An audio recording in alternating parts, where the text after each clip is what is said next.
नमस्कार दोस्तों, welcome to L smile YouTube channel. दोस्तों, आज एक ऐसा कमेंट आया है मेरे पास जिसमें कि हमारे किसी सब्सक्राइबर है, तो उनका कहना है कि उनके नाम पर एक नॉन अवेलेबल वारंट इशू हो गया है क्योंकि उन्होंने एक लोन प्रोवाइडर एप्लीकेशन से लोन लिया था और किसी कारण से उन्होंने पेमेंट नहीं किया था। तो जो लोन प्रोवाइडर एप्लीकेशन है उनके नाम पर एक नॉन अवेलेबल वारंट इशू कर दिया है, जो कि गैर जमानती वारंट होता है, इशू कर दिया है। तो पूरा जो सच्चाई है इस वीडियो में हम कवर करेंगे कि कैसे ये पॉसिबल है कि नहीं, या फिर इनके नाम पे सच में नॉन अवेलेबल वारंट इशू हो गया है। तो वीडियो को आप पूरा देखिएगा और आपको पूरा सारा चीज क्लैरिफाई करूंगा कि किस तरह से ये सब चीजें हो रहा है और आपके नाम पे भी नॉन अवेलेबल वारंट इशू हो सकता है या फिर नहीं, अगर आपने किसी भी लोन प्रोवाइडर एप्लीकेशन का पेमेंट नहीं किया है। खासकर वो रजिस्टर्ड लोन एप्लीकेशन की मैं बात करूंगा जो कि आरबीआई से रजिस्टर्ड है और प्रॉपर एनबीएफसी से उनका अप्रूवल है। तो पूरा जो उनके पास जो मैसेज आया था मैं उसको पूरा पढ़ूंगा क्योंकि उन्होंने हमारे पास फॉरवर्ड किया है। तो यहाँ पर लिखा है, dear Stashfin customer, this is to inform about your Starsfin overdue payment.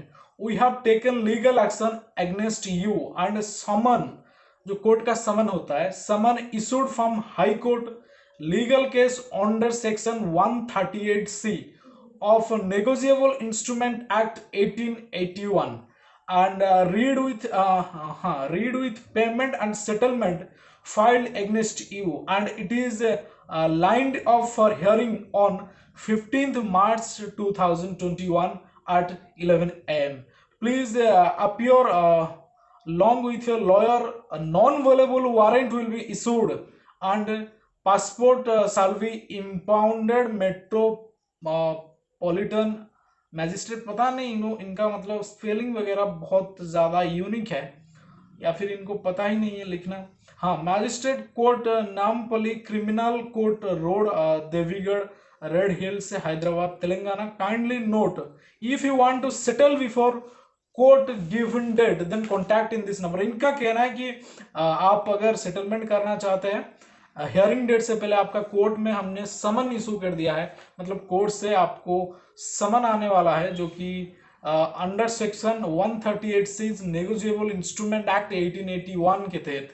तो इनका कहना है कि 138C जो कि नेगोशिएबल इंस्ट्रूमेंट एक्ट है उसके तहत हमने आप पे एक केस कर दिया है, लीगल केस रजिस्टर कर दिया है, जिसमें कि आपको समन आने वाला है कोर्ट से और 15 मार्च को आपका हियरिंग डेट है। और आप अगर बचना चाहते हैं इन सब चीजों से, और एक जो खास करके यहाँ पे लिखा है, नॉन अवेलेबल वारंट भी आपके नाम पे इशू हो सकता है। तो आप प्लीज हमको पेमेंट कर दीजिए इस डेट के बिफोर। पहले तो मुझे समझ नहीं आ रहा, अगर केस इन्होंने कर ही दिया है तो फिर ये सब भेजने का फायदा ही क्या है, पहली बात तो।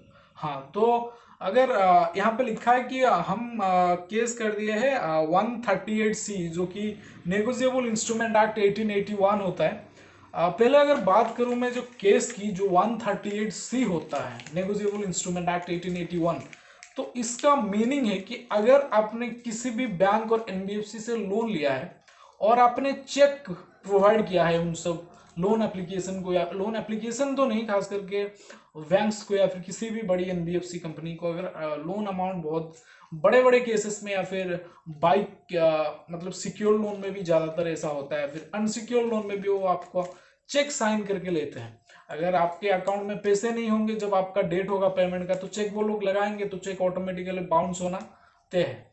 तो अगर आपने किसी बैंक और एनबीएफसी को चेक प्रोवाइड किया है, तो अगर आपका चेक बाउंस हो जाता है तो वो होता है, वो मतलब उसी मैटर में जो केस होता है वो होता है 138C जो कि नेगोशिएबल इंस्ट्रूमेंट एक्ट के तहत आता है, उसमें केस चलता है। उसमें क्या होता है ना, अगर 138C में केस हो भी जाता है तो इसका मतलब ये नहीं कि केस वहां रजिस्टर्ड हो गया और डायरेक्टली पुलिस वाले आपको अरेस्ट करके ले जाएंगे, ऐसा नहीं है।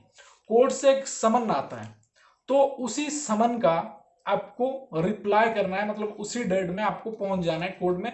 तो एक सिविल का मतलब केस होता है, सिविल विथ क्रिमिनल का केस होता है जो सेक्शन 138C, क्योंकि आपने चेक दिया है और चेक का बाउंस हो गया है, मतलब ये ऐसा कानून है। मुझे आपका डराना नहीं है मकसद, ऐसा कानून है, जो चीजें है कानून में लिखा है और ऐसा कानून है, इसीलिए मैं आपको बता रहा हूँ। तो जो केस होता है वो सिविल और क्रिमिनल दोनों में आता है, जो कि 138 सी होता है, नेगोशिएबल इंस्ट्रूमेंट एक्ट। तो इसमें क्या होता है ना, आपका कोर्ट से एक समन आता है, उस समन में अगर आप पहुंच जाते हो तो अपना केस लड़ते हो एक वकील हायर करके, या फिर जिन जो वकील मतलब एडवोकेट हायर नहीं कर सकते तो अपना आप खुद भी इंसान खुद का केस लड़ सकता है। ऐसा भी हमारे देश में कानून है। तो अगर आप कानून को रिस्पेक्ट कर रहे हैं, अगर आप उस डेट में समन को मतलब कोर्ट के समन को डिसरिस्पेक्ट नहीं कर रहे, उसी डेट में अगर आप कोर्ट में जाके हाजिर हो रहे हो या फिर वहां पे अपना केस लड़ रहे हो, तो कोई भी पुलिस मतलब इन्वॉल्वमेंट इसमें नहीं होता, आपको अरेस्ट नहीं, आप अपना केस लड़ रहे हो उस स्टेट में, आप अपना पक्ष रख रहे हो, तो कोर्ट को भी लगेगा कि बंदे में जेन्युइन दिक्कत है, वो मतलब आपकी पक्ष भी कोर्ट वाले मतलब कोर्ट के जो जज होते हैं आपकी पक्ष को भी कंसिडर करेंगे। तो यही होता है। तो इसका मतलब ये नहीं कि आपको डायरेक्टली कोई फैसला नहीं, कुछ नहीं, कोई डेट वगैरह नहीं, डायरेक्टली आपको पुलिस वाले आके अरेस्ट करके ले जाएंगे।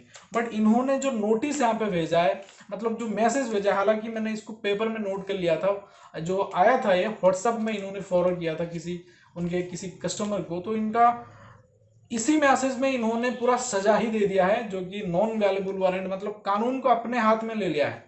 नॉन वेलेबल वारंट तभी इशू होता है अगर आप कोर्ट के नोटिस को अवमानना करें। अगर कोर्ट के आपके पास नोटिस आता है पर उसी डेट में आप हाजिर नहीं होते या फिर उसको डिसरिस्पेक्ट कर रहे हो, कोर्ट की वो होता है कोर्ट की नोटिस का अवमानना, मतलब कोर्ट का अवमानना, तब कोर्ट को लगता है, जो माननीय जज होते हैं उनको लगता है कि जो बंदा है जो नहीं आ रहा उसमें सच में कोई कोर्ट है, उसमें सच में कोई दोष है, तब जाके कोर्ट ऑर्डर करते हैं पुलिस वालों को कि आप उसको जाइए उठा लाइए या फिर उसको ले आइए, क्योंकि वो कोर्ट की नोटिस का अवमानना कर रहा है।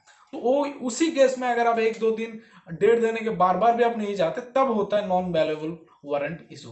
तो अगर मैं बात करूं इन सब लोन एप्लीकेशन की, इनका अमाउंट बहुत ज्यादा कम होता है और इनको भी पता होता है कि कोर्ट मतलब इनके पास राइट्स तो है, बट ये जो लोन प्रोवाइड करने का जो सिस्टम है इनका और जो लो रिकवरी का जो सिस्टम है वो इतना घटिया है कि वो आपको एक मैसेज में सजा दे देंगे 2 साल का 7 साल का, जो कि ये लोग आपको डायरेक्ट ये जो चीजें हैं थ्रेट है, आपको डराने का एक तरीका है कि आप डर के इनका पेमेंट कर दो।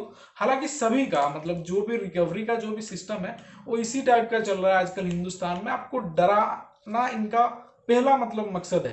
तो आप डरे घबराए नहीं, ये कभी भी कोर्ट में नहीं जा सकते, क्योंकि उनको पता है कम अमाउंट होता है ज्यादातर इन सब लोन एप्लीकेशन में, और इनको पता है कोर्ट में जाएंगे तो लेंदी हो जाता है, और कोर्ट में जाने के बाद सिविल का केस होता है। आपने तो चेक नहीं दिया होगा, तो इस सिविल का केस होता है। इन्होंने साफ सीधा गलत लिखा है कि जो 138 सी नेगोशिएबल इंस्ट्रूमेंट एक्ट होता है, आफ्टर चेक प्रोवाइड अगर आप करते हो उसी केसेस में होता है।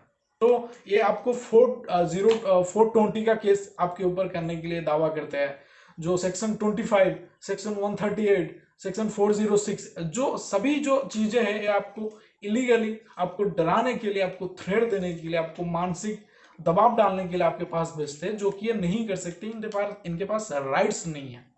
पहली बात तो क्योंकि आपने तो चेक प्रोवाइड ही नहीं किया होगा, तो ये लोग 138 सी मतलब चेक प्रोवाइड वाला केस करेंगे कैसे, पहली बात तो। और रही बात इनका रिकवरी सिस्टम की, इनका पूरा घटिया है, कभी कोर्ट में नहीं जाते क्योंकि उनको पता है 3,000, 5,000, 10,000 रिकवर करने के लिए 10-30 हजार का खर्चा थोड़ी करेंगे। तो इनका लोन अमाउंट भी बहुत कम होता है। ये रिकवरी आपको through call through recover agent कर सकते हैं, इनके पास राइट्स है, बस इसका मतलब ये नहीं कि वो आपको थ्रेट देंगे। तो ये जो मैसेज में ये लोग थ्रेट दे रहे हैं, हाँ, तो इनको आप साफ सीधा रिप्लाई करिए। अगर आप कोर्ट में जा ही चुके हैं तो कोर्ट में ही रिप्लाई करेंगे, तो फिर कोर्ट में जाने वाला इंसान है, कोर्ट में रजिस्टर्ड हो गया है, तो सेटलमेंट के बारे में कभी बोलेंगे आपको लगता है? तो ये जो चीजें हैं पूरा थ्रेट है, आपको डरे घबराने नहीं, आपको डराने के लिए सब चीजें भेज रहे हैं। Thank you so much. यही जो होता है, जो पूरा फैक्ट है वो यही है कि मानसिक परेशानी, सोशल हरासमेंट क्रिएट करते हैं लोग, जो आपको मानसिक परेशानियों में आप आके इनका पेमेंट कर दो, बस यही चाहते हैं लोग। हाँ, तो ये जो चीजें है ये थ्रेट है, तो इससे डरे घबराए नहीं प्लीज।